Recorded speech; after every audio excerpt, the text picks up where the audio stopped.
আসসালামু আলাইকুম রহমতুল্লাহ। সম্মানিত ভাই বোনেরা, ভালো আছেন? মহান আল্লাহর অশেষ রহমতে আজকের আমি দেশি মুরগির খাবার তৈরি করতেছি। খাবারগুলো একেবারে স্বল্প খরচে তৈরি করতে পারবেন, তবে শীতের সময় একটু ওদের দিকে খেয়াল রাখা একটু অত্যন্ত জরুরি। গরমের সময় একটু গরমের তাপটা না লাগে সেজন্য খেয়াল রাখতে হয়। তবে সেজন্য মাঝে মাঝে মুরগিকে লবণ, গরমে লবণ খাওয়ালে হিট স্ট্রোক হয় না।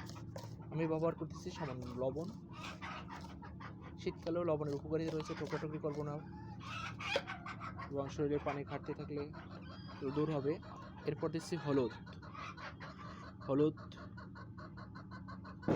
এটি অত্যন্ত কার্যকরী, রোগ প্রতিরোধ ক্ষমতা বৃদ্ধি করে। এরপর দিচ্ছি সরিষার তৈল অনেক ভালো। সরিষার খৈল পাইলে সেটা আরও ভালো। আমার খৈল নেই, সামান্য তৈল দিলাম।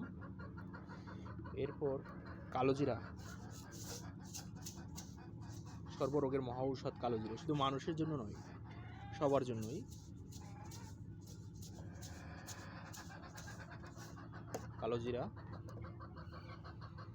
উদ্দিষ্ট ভাত রয়েছে, ভাত দিব। ভুট্টা ভাঙ্গা আছে, পুরা দিলাম। এর নিচে কিন্তু ডিমের খোসা আছে, ঘাস,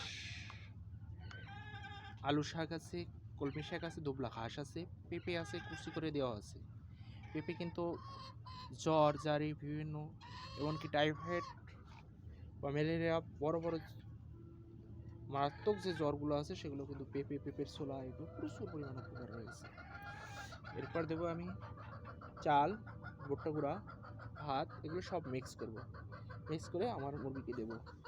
হ্যাঁ, শীতকালে মুরগিদের যত্ন নিতে হয়, যত্ন নিলে ওরা সুস্থ থাকে। অবশ্যই সকলে একটু যত্ন দিবেন। আর এভাবে মাঝে মাঝে অনেক মুরগির কিন্তু হয়, ঠোসকা উঠে, ওদিকেও খেয়াল রাখতে হয়। আর মুরগির যত্ন নিতে হয় বিশেষ করে।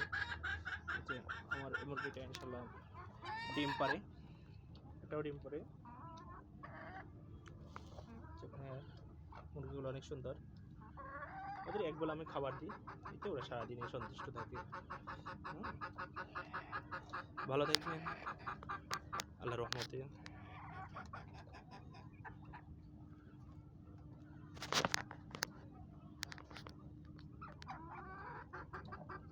ঘুঘু পাখি, কোয়েল পাখি, ইনশাল্লাহ ভালো থাকবেন।